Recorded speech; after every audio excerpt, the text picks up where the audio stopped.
Shalom from Yerushalayim. In this week's Parsha, Hashem gives us the mitzvah of Kiddush HaChodesh, sanctifying the new month with the new moon. And the first Rashi in Chumash tells us that the Torah should have started with this mitzvah, since it was the first mitzvah that Hashem gave us. What is so significant about this mitzvah that was the first mitzvah that Hashem gave us? Also, the whole situation of the moon is strange. The sun, every day we see it the same way, unless there's an eclipse. But the moon, sometimes we see it full and bright, sometimes smaller, and sometimes we don't see it at all.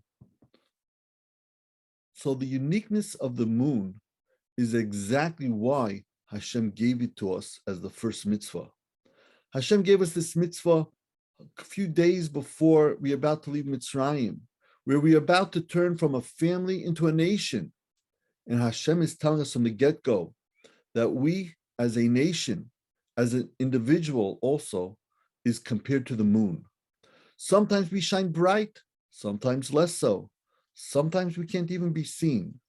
But there is never a need to despair, since we will always shine brightly once again. In a famous letter that Rav Hutner wrote to a student, he wrote to him, and when you fall, and then in parentheses he wrote that when I write and when you fall, it's not a problem of al tiftach peh l'soton, because it's a reality. It's going to happen. It's going to happen, because that is what life is about. Our job is to know that when we fall, we have to get back up. Sheva yipol Tzadik v'kom.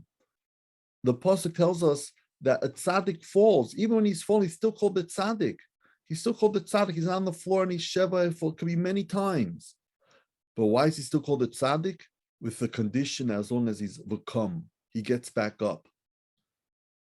Once a person gives up, he loses hope, then he loses the title of Tzadik. But if we always fall and we get up, we retain the name of Tzadik. And that is our purpose in life. And this is what our children have to know. There's no such thing as perfection. What is perfection? Perfection means that we don't give up. Perfection means that when we fall, we get back up. And when we do this, Be'ez Hashem, we will be Matzliach.